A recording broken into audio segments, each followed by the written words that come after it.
નમસ્કાર, BB news ગુજરાતમાં હું ભૌમિક વ્યાસ તમામ દર્શક મિત્રોનું હાર્દિક સ્વાગત કરું છું। વાત કરીશું ચૈતર વસાવાની।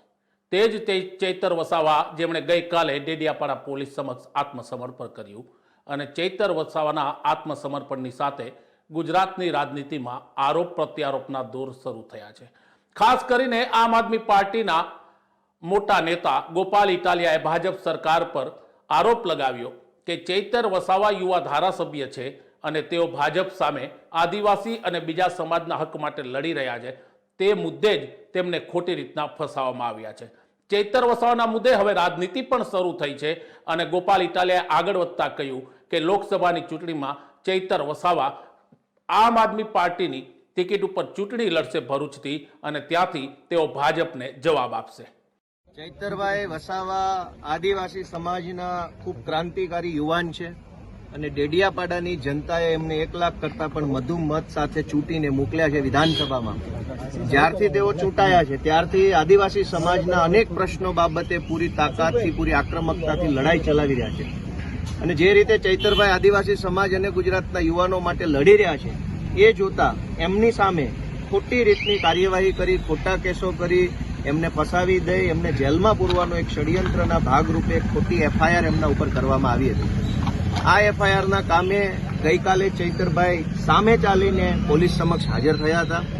પોલીસે આજે ચૈતરભાઈને ડેડિયાપાડાની કોર્ટમાં રજૂ કર્યા હતા અને 14 દિવસના રિમાન્ડની માંગણી પોલીસે કરી હતી।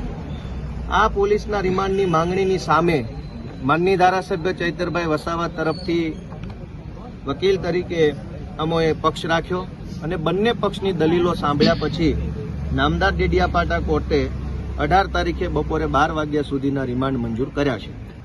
જે શબ્દો રિમાન્ડ અરજીમાં માનનીય ચૈતરભાઈ વિશે વાપર્યા છે એ ખૂબ જ અપમાનજનક અને ખૂબ જ બેહુદા શબ્દો છે।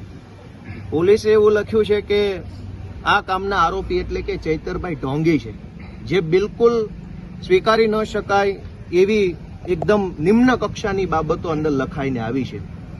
મેં નામદાર કોર્ટને રજૂઆત કરી છે કે એક ચૂંટાયેલા 1 લાખ મતથી ચૂંટાયેલા ધારાસભ્યને ઢોંગી કહેવા એ બતાવે છે કે પોલીસની પાછળ કોઈ રાજકીય ઇશારાઓ કે રાજકીય આકાઓ હશે। એમ રાજકીય આકાઓના ઇશારે આવા નિમ્ન શબ્દો ધારાસભ્ય વિશે કોર્ટમાં વાપર્યા એ બદલ મેં નામદાર કોર્ટનું ધ્યાન પણ દોર્યું છે। કોર્ટે એ બાબતનું ધ્યાન પણ સંજ્ઞાન લીધું છે અને અમે પહેલેથી જ કહેતા આવ્યા છીએ કે આખી ઘટના જે છે રાજકીય ઘટના છે।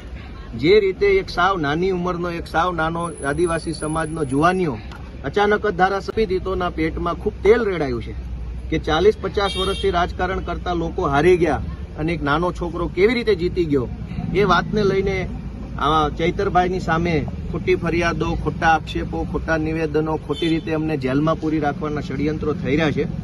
પણ મને વિશ્વાસ છે કે કાયદાની અદાલતમાં ચૈતરભાઈને ન્યાય મળશે। ફાયરિંગનો જે આક્ષેપ છે એ બિલકુલ ખોટો છે, બેબુનિયાદ છે, વાહિયાત છે।